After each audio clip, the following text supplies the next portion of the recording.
할렐루야. 명절 잘 보내셨습니까? 네, 다들 좀 피곤하셨나 봅니다. 서로 바라보시면서 인사하겠습니다. 우리 한 주간 정말로 보고 싶었습니다. 이렇게 인사하시면 좋겠습니다.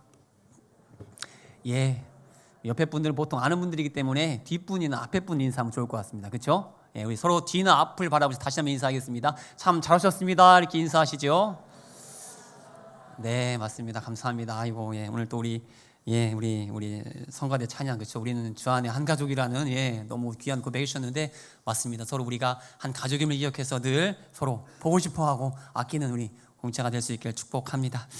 오늘 함께 여호수아 20장 1절부터 9절까지의 말씀을 우리 함께 가지고 품어주는 땅 도피성이라는 제목으로 함께 말씀의 은혜를 나누기 원합니다. 좀 무겁게 시작할 것 같은데 사진 하나 보여주시지요. 몇 년 전에 한참 기사에 많이 나왔던 사진입니다. 어린 아이의 꼬마의 사진이죠. 이 사진 속에 저 아이는 시리아 난민, 당시 3살 된 쿠르디라는 꼬마 아이입니다. 내전 상태인 시리아를 피해서 다른 나라로 떠나려고 준비했던 이 쿠르디 가족은 아무도 받아주는 곳이 없었습니다. 그래서 어쩔 수 없이 어두운 밤을 틈타서 몰래 터키로 미륵국하려고 배에 몸을 실었죠. 하지만 배에 오른 지 얼마 되지 않고 거센 풍랑을 만나게 되어 배가 뒤집힙니다.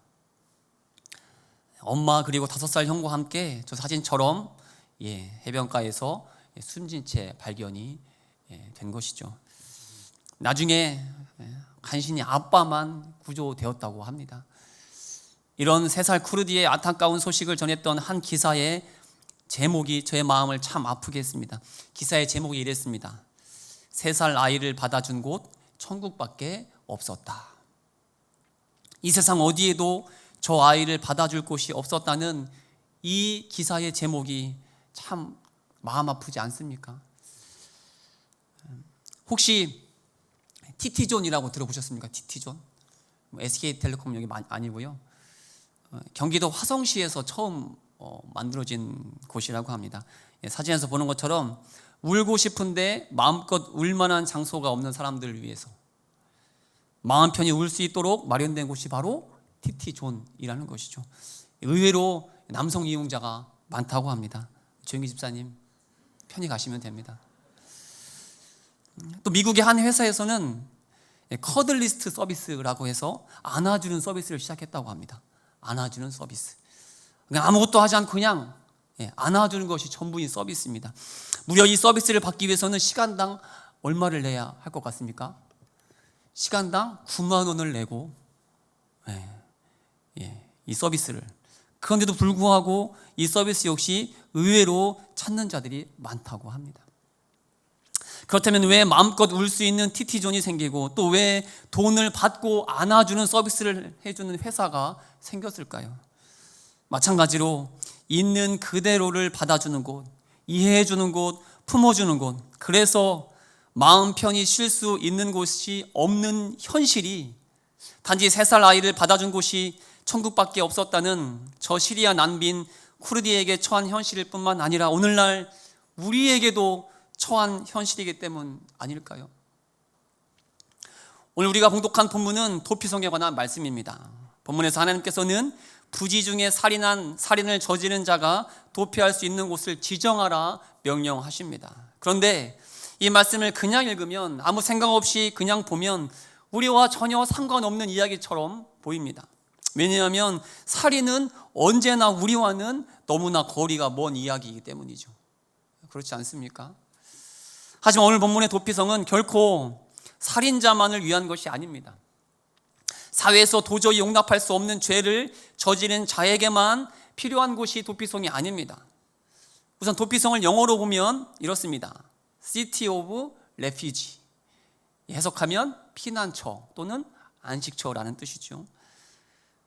또한 도피성을 히브리 원어로 보면 더 그 의미가 와 닿는데 히브리어로 도피성은 이르 미클라트입니다. 이르 미클라트. 뜻은 받아들이는 땅, 받아들여주는 땅. 그렇습니다. 도피성은 단지 살인자만을 위한 땅이 아닙니다. 그래서 우리와 전혀 상관없는 땅도 아닙니다. 오히려 그 누구도 받아들여주지 않는 자들을 위한 땅, 심지어 살인자까지도 받아들여줄 수 있는 땅에 대해서 말하고 있는 것이 바로 도피성인 겁니다. 모두가 외면한 자들을 위한 안식처로, 피난처로 도피성을 말하고 있는 것이죠. 그렇다면 오늘날 우리도 이 도피성이 절실하지 않습니까? 앞서 말씀드린 것처럼 아무도 그 3살 아이를 받아주지 않는 이 세상에서 또 마음 놓고 쉴 수 있는, 아니 나의 아픔과 고통을 터놓고 말할 수 없는, 그래서 마음껏 울 수도 없는, 위로해 주는 이 한 명이 없는 이 세상에서 안식처, 피난처, 나의 있는 모습 그대로를 받아들여주는 땅이 우리에게도, 여러분들에게도 절실히 필요하지 않습니까? 하나님께서는 가나안 땅을 정복하여 각 지파별로 정복한 땅을 분배하게 하신 후에 반드시 도피성을 지정할 것을 명령하셨습니다. 그런데 이 명령은 오늘 본문에서 처음 말씀하신 것이 아닙니다. 앞서 가나안 땅을 차지하기 전부터 출애굽기에서, 또 신명기에서, 그리고 민수기에서 반복적으로 명령하셨습니다. 그리고 실제로 땅을 차지한 지금 다시 한번 도피성을 세울 것을 명령하시는 것이죠. 그렇다면 그 이유가 무엇이겠습니까? 왜 하나님께서는 도피성을 세울 것을 그렇게 반복해서 명령하시겠습니까? 바로 이스라엘 백성이, 그리고 이 말씀을 대하는 우리가 그러한 역할을 감당하라고. 누군가의 피난처로, 누군가의 안식처로 아무도 받아들여주지 않을 때에, 아니 도무지 받아줄 수 없는 그 사람을 받아주는 자가 되어라, 품어주는 자가 되어라. 그렇게 이스라엘 백성들에게, 또 우리에게 하나님께서 말씀하시는 것 아니겠습니까? 오늘 이 말씀을 대하는 우리가 이러한 하나님의 뜻을 깨달아 누군가의 피난처로, 누군가의 안식처로 그렇게 받아들여주는 땅으로, 품어주는 땅으로 그 역할을 감당할 수 있기를 온마음 다해 축복합니다. 그렇다면 우리가, 그리고 우리 교회가 세상의 도피성으로서 해야 할 일이 무엇일까요? 첫 번째는 보복의 악순환을 끊어내야 합니다. 다 함께 한 목소리로 읽어보시죠. 시작. 보복의 악순환을 끊어내야 합니다. 말씀을 준비하다가 영상 하나를 보게 됐습니다. 짧은 영상인데 영상을 보시고 말씀을 이어가겠습니다. 뿅맞기 게임 가위바위보 뽀 매너 처음 매너 아하 소리가 너무 경쾌한데? 이쪽 표정이 달라지죠? 잘 맞아? 아니 그냥 찰싹찰싹 잘 맞아. 이러다 진짜 싸워. 아유, 하지 마, 아유. 이 새끼들아. 매너 처음 매너 쌓이십니다 이제. 야, 야, 이러다 진짜 싸워. 아니야 마른데 무슨 오야. 가위바위보 한 번 더 오, 야, 대박. 근데 딴 게임에 이거 하고 가위바위보 나이스 짜 주원이 표정이 좀 안 딴 좋은데? 게임에 짜 가위바위보 뭐 하냐 지금 야. 예, 전혀 낯설지 않은 장면 아닙니까? 저는 지금도 저런 모습을 저희 아이들 통해서 저희 집에서 자주 보고 있습니다. 어떻습니까? 짧은 영상이지만 보복이 불러오는 참혹한 결과에 대해서 아주 명확하게 보여주는 영상 아닙니까? 하물며 장난처럼 시작한 게임이 저렇다면 사람의 목숨이 왔다 갔다 하는 상황 속에서 그 결과가 어떠하겠습니까? 오늘 3절의 말씀 이렇게 전하는데 우리 다 함께 다시 한번 봉독하시죠. 3절 시작. 부지 중에 실수로 사람을 죽인 자를 그리로 도망하게 하라. 이는 너희를 위해 피해 보복자를 피할 곳이니라. 당시 살인의 대가는 무조건 죽음이었습니다. 말씀에서 언급한 피해 보복자, 즉 살인을 당한 피해자의 가족이나 친척 중에서 그 한 사람이 피해 보복자가 되어 반드시 가해자를 죽여야 했습니다. 이는 선택의 문제가 아니라 의무이자 책임이었습니다. 만약 그렇지 않으면 가문의 수치로 여길 정도였습니다. 그런데 조금 전에 봉독한 3절에서는 어떠한 살인이라고 말씀은 전합니까? 부지 중에 실수로 사람을 죽인 자. 그렇습니다. 전혀 죽이려는 의도가 없는 우발적인 사고로 살인 사건이 발생한 경우를 말합니다. 도피성을 언급하는 신명기에서는 이러한 경우를 구체적으로 예를 들어 이렇게 설명하는데 신명기 19장 5절 말씀을 다 함께 한 목소리로 봉독하시죠. 시작. 가령 사람이 그 이웃과 함께 벌목하러 살림에 들어가서 손에 도끼를 들고 벌목하려고 찍었을 도끼가 자루에서 빠져 그의 이웃을 맞춰 그를 죽게 함과 같은 것이라. 이런 사람은 그 성읍 중 하나로 도피하여 생명을 보존할 것이니라. 예. 하지만 그럼에도 피해당한 입장에서는 어떻겠습니까? 살인을 당한 피해자의 가족이나 친척은 어떠하겠습니까? 예, 그냥 마찬가지로 살인입니다. 그 사람이 실수했던, 의도하지 않았던 결과는 사랑하는 이를 잃은 겁니다. 그러니 어떻게 해야 합니까? 법대로 이에는 이, 눈에는 눈, 피에는 피로 갚아야 하는 것입니다. 죽음은 죽음으로 갚아야 하는 것이죠. 자, 그렇다면 전혀 의도하지 않고 살인을 저지른 입장에서는 또 얼마나 억울하겠습니까? 도끼질할 때 도끼날이 빠져서 다른 사람을 죽일 것이라 생각하는 사람이 누가 있겠습니까? 그렇게 실수로 사람을 죽게 한 것인데 이로 인해 죽임을 당하게 된다면, 피해복을 또 당하게 된다면 마찬가지로 그 죽임을 당한 가족이나 친척들 역시 또한 억울한 죽음이 되지 않겠습니까? 그러니 또 어떻게 됩니까? 다시 또 피해 보복이 시작되는 것이죠. 이렇게 서로 끊임없는 복수로 서로 죽고 죽이는 일이 반복되는 것입니다. 그래서 오늘 말씀은 분명히 이렇게 명령하는 것이죠. 3절 말씀 제가 다시 봉독합니다. 부지 중에 실수로 사람을 죽인 자를 그리로 도피성으로 도망하게 하라. 이는 너희를 위해 피해 보복자를 피할 곳이니라. 그렇습니다. 보복은 반드시 더 큰 보복을 불러옵니다. 복수의 끝은 반드시 더 큰 악이 되는 것입니다. 그러니 이 피해 복수를 끊어내기 위해서 말씀은 도피성을 세울 것을 명령하는 것이죠. 억울한 죽음이 발생하지 않도록 실수로 사람을 죽인 자가 다시 죽임을 당해 끊임없는 피해 보복이 일어나지 않도록 도피성을 세울 것을 하나님께서는 말씀하시는 것이지요. 그런데 하나님께서 끊기 원하시는 이 악순환은 피해 보복만이 아닙니다. 단지 억울한 죽음만이 아니라는 것입니다. 말씀을 준비하면서 오래전에 보았던 영화 한 편이 다시 생각났습니다. 바로 악마를 보았다라는 영화인데 혹시 보신 분 없으십니까? 상당히 유명한 영화였는데 이게 좀 내용이 좀 잔인하긴 합니다. 잔인한 영화여서 그런 분들은 안 보시는 게 좋긴 한데 포스터에서 보신 것처럼 이 영화의 주인공이 최고의 배우인 이병헌과 최민식이기 때문에 그 연기력만큼은 정말로 상당합니다. 영화의 대역적인 내용을 말씀드리자면 최민식이 이병헌의 아내를 욕보이고 잔인하게 죽입니다. 심지어 임신한 상태인데 그 사실을 알고도 그 짓을 저지릅니다. 이에 분노한 이병헌, 국정원 요원으로 나오는데 이 이병헌은 직접 이 범인을 잡아서 자신이 복수하기로 마음을 먹습니다. 영화 내내 최민식은 정말로 악인의 정말 악마와 같은 모습을 보입니다. 연쇄 살인마인 최민식은 어떻게 저런 인간이 있을 수 있나 싶을 정도로 악한 짓을 서슴지 않고 저지릅니다. 그런 최민식을 복수하기 위해 추격하는 이병헌의 모습을 영화를 보는 내내 너무나 당연하게 응원하게 됩니다. 빨리 최민식을 잡아서 복수하기를 기대하게 합니다. 결국 이병헌은 악마와 다를 바 없는 최민식을 잡습니다. 그리고는 그가 아내에게 저지른 것 못지않게 아주 고통스럽고 잔인하게 최후를 맞이하게 합니다. 그렇게 영화는 모두가 기대하는 대로 통쾌한 복수, 속 시원한 복수로 끝나는가 싶은데 그렇지 않습니다. 영화의 마지막 장면은 그렇게 간절히 원했던 아내의 복수를 다 마쳤지만 그래서 원수를 갚았다는 시원함과 통쾌함으로 끝이 나는 것이 아니라 이병헌이 하늘을 향해 절규하는 장면으로 끝이 납니다. 얼굴을 감싸며 통곡하는 장면으로 영화는 끝이 납니다. 저는 그 장면이 고통스럽게 죽음을 맞이한 아내를 다시 한번 떠올리며 슬픔 가운데 울부짖는 것이라고 생각했습니다. 물론 그런 해석도 저는 맞다라고 생각합니다. 그런데 한 평론가, 영화 평론가의 해설을 듣는데 이렇게도 해석할 수 있겠구나, 아니 오히려 이게 더 맞겠구나라는 생각을 했습니다.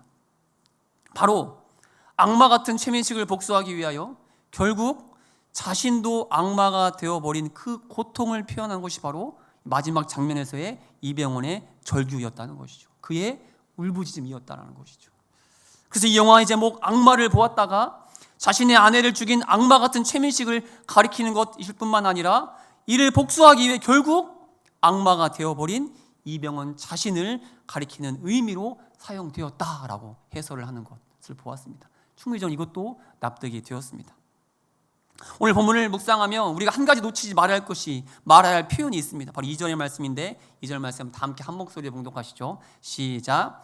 이스라엘 자손에게 말하여 이르기를 내가 모세를 통하여 너희에게 말한 도피성을 너희를 위해 정하여.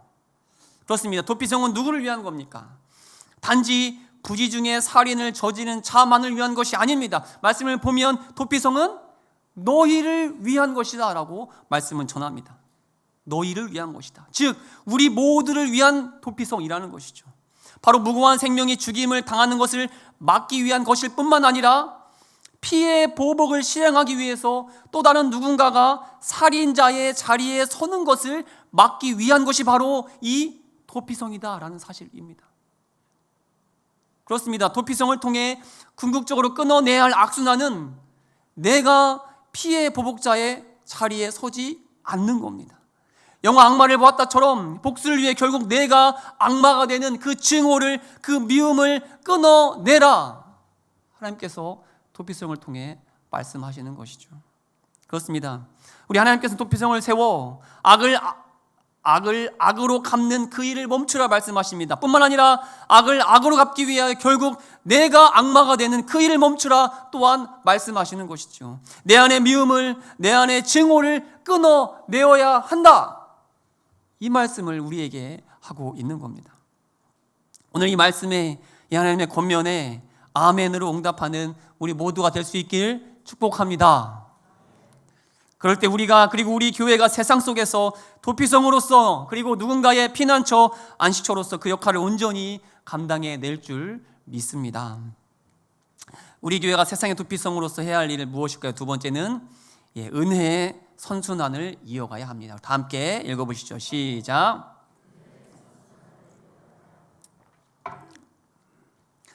사진 띄워주시죠. 네. 이 두 드라마 다 혹시 보신 분 계십니까? 모험택시라는 드라마와 더 글로리라는 드라마인데 엄청나게 인기 있었던 것으로 생각하는데 역시 우리 성도님들은 다 그죠. 기도와 말씀에 전무하시느라 다 처음 보는 듯한 눈빛으로 이렇게 해주셔가지고 제가 당황스럽습니다. 제 기억으로는 이 방영 당시에 엄청난 인기를 끌었던 것으로 기억합니다. 저도 더 글로리는 봤는데 모험택시는 그냥 듣기만 했습니다. 그렇다면 이 드라마가 인기를 끌었던 이유가 무엇일까요? 왜 인기 있었을까요? 아마도 제 생각에는 통쾌한 복수, 속 시원한 응징 때문 아닐까요? 누구나 마음속에 통쾌한 복수를 꿈꾸고 있기 때문에, 아니 누구나 속 시원하게 보복하고 싶은 한 사람쯤은 마음에 품고 있어서 그 드라마를 보면서 대리만족을 느끼는 거죠. 저만 그런 것 같습니다. 그래서 저는 이 드라마가 인기가 있었던 것은 아닐까라고 생각을 해봤습니다. 그런데 오늘 본문은 그런 원수 같은 인간을 위해서 또 언제나 통쾌한 복수를 꿈꾸는 자들을 향해서 뭐라고 말씀하십니까? 도피성을 세우라. 도피성을 세우라. 피해 보복을 끊어내기 위해 살인자가 피할 수 있는 안식처를 준비하라 말씀하시는 겁니다. 그런데 이 도피성을 세우는 것이 결코 쉬운 일이 아닙니다. 말씀을 자세히 보면 결코 그 일이 간단하지만은 않습니다. 우선 지도를 보시면 도피성이 한 곳이 아닙니다. 지도를 보면 이스라엘 전역에 게데스부터 해서 세겜, 헤브론, 그리고 요단 동편에는 바산, 골란, 길르앗, 라못, 베셀 총 6개의 도피성을 세워야 한다라고 말씀은 전합니다. 이 말씀의 뜻은 도피성을 위해서 집 한 채, 건물 하나가 아니라 도시 하나 통틀어서 다 총 6개를 내어놓아야 한다는 뜻이 되는 겁니다. 그런데 이는 단지 도피성을 내어주는 것으로 끝나는 것이 아닙니다. 이들이 피신 왔을 때에, 살인한 자들이 도피성으로 도망쳐 왔을 때에 그들이 먹고 자고 입을 수 있는 모든 것을 다 제공해야 했습니다. 언제가 끝일지 모르는 기간 동안 이들을 위해서 이런 모든 편의를 제공해야 했던 것이죠. 그리고 오늘 본문에서는 나오지 않지만 신명기 말씀을 보면 도피성이 잘 보이도록 표지판을 곳곳에 세워 놓아야 했다라는 겁니다. 또한 피신을 쉽게 할 수 있도록 길도 넓게 만들어 놓고 오기 편하도록 길을 늘 닦아 놓아야 했다라는 겁니다. 마치 매주일 추운 날씨에 고생하시는 우리 주차 안내팀, 이분들처럼 도피성으로 도망쳐오는 자들이 무사히 올 수 있도록 최선을 다해 입구에서 안내를 했다라는 것이죠. 어떻습니까? 과연 이 모든 일이 과연 쉬웠을까요? 여러분이라면 기꺼이 이 모든 일을 기쁨으로 감당할 수 있겠습니까? 물론 우리 사랑이 많은 우리 기흥지구촌교회 성도님들은 기꺼이 이 모든 일을 감수할 수 있겠죠? 기쁨으로 감당할 수 있겠죠? 아멘. 훌륭하십니다. 그런데 만약 이곳으로 도피한 자가 나의 가족을 죽인 자라면, 아무리 실수라고 할지라도 내 사랑하는 아버지, 어머니, 형제를 죽인 자라면 과연 그들을 위해 도피성을 내어놓을 수 있겠습니까? 아니, 그들을 위해 집을, 먹을 것을, 입을 것을 제공할 수가 있겠습니까? 그 사람이 잘 피신해 올 수 있도록 길을 정비하고 그 위치를 잘 알려주며 표지판을 만드는 그 일을 과연 감당할 수가 있겠습니까? 예, 당연히 쉽지 않죠. 아니, 저는 절대 불가능할 것 같습니다. 그런데 하나님께서 오늘 본문에서 뭐라고 말씀하십니까? 그렇게 하라. 도피성을 세우라. 그런 자를 품으라. 그러한 자를 받아들이라. 심지어 한 사람이라도 더 살아올 수 있도록, 한 사람이라도 더 억울한 죽임을 당하지 않도록 그들에게 이러한 은혜를 베풀라 명령하시는 겁니다. 왜냐하면 그럴 때에 단지 보복의 악순환만 끊어지는 것이 아니라 은혜의 선순환이 시작될 수 있기 때문입니다. 이때쯤에 아멘을 해주셔야 다음 말씀 이어갈 수 있는데 역시 너무 다들 솔직하십니다. 그렇습니다. 우리의 부르심은, 교회의 교회됨은 원수 갚지 않는 것이 다가 아닙니다. 악을 악으로 갚지 않는 것이 전부가 아닙니다. 피해 보복자의 자리에 서지 않는 것으로 만족해서는 안 됩니다. 우리의 부르심은, 우리의 교회됨은 바로 악을 선으로 갚는 그 일, 오른뺨을 치거든 왼뺨을 돌려대며 속옷을 가지고자 하는 자에게 겉옷도 내어주며 억지로 오리를 가자 하는 자에게는 심리까지도 같이 가주는 그 일, 원수를 사랑하는 그 일을 감당하라고 우리를 이 자리에 불러 세워 주신 겁니다. 왜냐하면 그럴 때에 드디어 사람을 살리는 그 일, 생명을 살리는 그 일이 시작될 수 있기 때문이죠. 그럴 때에 나빠지지 않는 세상이 아니라 더 좋아지는 세상이 될 수 있기 때문입니다. 우리의 부르심은 이 세상이 더 좋아지는 겁니다. 오늘 우리 교회가 세상의 도피성이 되어 사람을 살리는 이 일을 감당할 수 있기를 축복합니다. 은혜의 연결고리를 우리가 이어가서 그 은혜를 온 세상에 흘려보내는 우리 교회가 될 수 있길, 우리가 될 수 있길 온마음 다해 축복합니다. 그래서 이 놀라운 은혜에 온 세상이 잠길 수 있도록, 그래서 세상의 모든 사람이 하나님을 찬양하게 되는 우리 교회, 우리의 삶이 될 수 있길 온마음 다해 축복합니다. 예, 다들 어렵게 아멘 해주셨는데, 아멘을 해주신 분이 계셔서 참 감사하긴 한데, 솔직히 보복의 악순환을 끊어내는 이 일이, 그리고 은혜의 선순환을 이어가는 이 일이 쉬울까요? 쉽겠습니까? 하실 수 있겠습니까? 미운 놈 떡 하나 준다는 말이 있는데 실제로 그 미운 놈에게 떡을 주는 그 일이 쉽습니까? 그런데 이 일이 우리만 힘들었을까요? 이 명령을 받아든 당시 이스라엘 사람들도 이 명령을 받아들고 힘들지 않았겠습니까? 실제로 역사학자들은, 성경학자들은 이 도피성 제도가 현실 속에서는 지켜지지 않았을 것으로 추정합니다. 예, 놀랍죠? 반전이죠? 아니, 지켜지지 못했을 것으로 추정합니다. 그렇게 추정하는 이유는 성경 기록에 지켜졌다는 내용이 단 한 차례도 나오지 않기 때문입니다. 다른 역사적 자료에서도 도피성에 관한 흔적이 남아있지 않다라고 합니다. 물론 추정이긴 합니다. 그렇습니다. 우리의 힘으로는 안 됩니다. 악의 연결고리를 끊어내는 것, 그리고 용서의 연결고리, 은혜의 연결고리를 이어가는 것, 우리 인간의 힘으로는 절대로 불가능합니다. 그런데 그래서 하나님께서 어떻게 하셨습니까? 그런 우리를 아시고 하나님께서 하신 일이 무엇입니까? 보복의 악순환을 끊어내시고 은혜의 선순환을 이어가시려고 도피성을 명령하셨던 하나님께서 우리 인간이, 천성이 악한 우리 인간이 그 도피성 제도를 지키지 못하자 하신 일이 무엇입니까? 계획하신 일이 무엇입니까? 바로 도피성 되시는 피난처, 그리고 안식처가 되시는 예수님을 이 땅에 보내주신 겁니다. 하나님께서 친히 인간의 몸을 입고 이 땅에 오셔서 우리의 안식처, 우리의 피난처가 되어주신 겁니다. 그리고 우리를 향해 이렇게 말씀해 주시는 거죠. 수고하고 무거운 짐진 자들아, 다 내게로 오라. 내가 너희를 쉬게 하리라. 내가 너희의 도피성이 되리라. 내가 너희의 피난처, 안식처가 되리라. 그렇습니다. 우리의 도피성 되신 예수님께서, 우리의 안식처, 우리의 피난처가 되신 예수님께서 친히 이 땅에 오셔서 보복의 악순환을 끊어내셨습니다. 그리고 아무런 대가 없는 은혜의 선순환을 시작하셨습니다. 그리고 이 땅에 인간의 몸을 입고 친히 오셔서 그렇게 모든 자를 받아주신 겁니다. 모든 자를 품어주신 것입니다. 그러니 이제 우리가 해야 할 일은 무엇입니까? 바로 은혜의 선순환을 시작하신 예수님을 따라서 그 연결고리를 이어가는 그 일, 은혜의 연결고리를 이어가는 그 일을 우리 교회가 감당해야 하는 것입니다. 은혜를 누리고 소망을 나누는 그 일을 이제는 우리가 세상 가운데의 삶의 자리에서 감당해내야 하는 것이지요. 아멘이십니까? 억지로 좀 강의 좀 제가 해야 될 것 같습니다. 오늘은 말씀을 준비하다가 알게 된 시 한 편을 소개해 드리겠습니다. 복효근 시인의 세상에서 가장 따뜻한 저녁이라는 제목의 시입니다.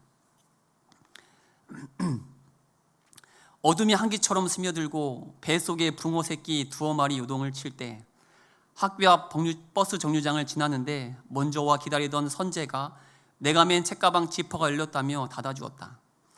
아무도 없는 집 썰렁한 내 방까지 붕어빵 냄새가 따라왔다. 학교에서 받은 우유 꺼내려 가방을 여는데 아직 온기가 식지 않은 종이봉투에 붕어가 5마리. 내 16세상에 가장 따뜻했던 저녁. 예수님께서 이 땅에 오셔서 가장 많이 하신 일 중에 한 가지가 뭔지 혹시 아십니까? 복음서에서 가장 자주 나오는 장면이 뭔지 아십니까? 예수님께서는 공생애를 시작하시고 바로 십자가에 달리신 것이 아닙니다. 또 예수님이니까 오온종일 기도하시고 오온종일 말씀만 전하신 것도 아닙니다. 오히려 예수님께서는 자주 작은 자를 찾아가셨습니다. 자주 쇠된 자를 찾아가셨습니다. 그리고 그들과 더불어 무엇을 하셨습니까? 더불어 먹고 마셨습니다. 아무도 손 내밀지 않는 자들을 찾아가셔서 먼저 손 내미시고 그들을 초대하여 또한 그들의 초대에 응하여 함께 마시고 함께 드셨습니다. 그렇게 소외당한 그 한 사람에게, 모두가 무시하는 그 한 사람에게 세상에서 가장 따뜻한 한 끼를 대접해 주신 분이 바로 이 땅의 안식처로, 이 땅의 피난처로 오신 예수님께서 가장 많이 하신 일 중에 한 가지라는 것입니다. 그렇습니다. 우리는 결코 보복의 악순환을 끊어낼 힘이 우리에게는 없습니다. 그리고 은혜의 선순환을 이어갈 그 능력도 우리에게는 없습니다. 하지만 우리에게 먼저 찾아오신, 피난처가 되어주신, 안식처가 되어주신, 그렇게 우리를 품어주신 예수님의 그 큰 사랑, 그 큰 은혜를 경험하고 누린 자로서 우리도, 우리 교회도 누군가에게 따뜻한 붕어빵 몇 개는 전할 수가 있지 않겠습니까? 우리를 향한, 나를 향한 예수님의 그 따뜻한 마음을, 그 따뜻한 사랑을 전하는 이 작은 일은 오늘 우리가 누군가에게 기꺼이 감당할 수 있지 않겠습니까? 그렇게 여전히 혼자라고 생각하는 사람을, 이해해주는 사람 한 명이 없다고 생각하는 사람을 품어주는 우리 교회가 될 수 있길, 그렇게 따뜻한 우리 교회가 될 수 있길 온맘 다해 축복합니다. 먼저 지금 이 자리에 함께하는 옆 사람에게 먼저 그 따뜻함을 전하는 우리가 될 수 있길 온맘 다해 축복합니다. 그런 의미로 우리 서로 이렇게 인사하면 좋겠습니다. 오늘 제가 따뜻한 붕어빵 꼭 사드리겠습니다. 이렇게 인사하시죠. 네. 한 주간 이 붕어빵 사주기 챌린지가 시작되면 좋겠습니다. 그렇게 따뜻한 마음을 서로에게 전하며 나누며 나아가는 우리 우리 교회, 품어주는 땅 도피성 우리 교회가 될 수 있길 온 마음 다해 축복합니다. 다 함께 기도하시겠습니다.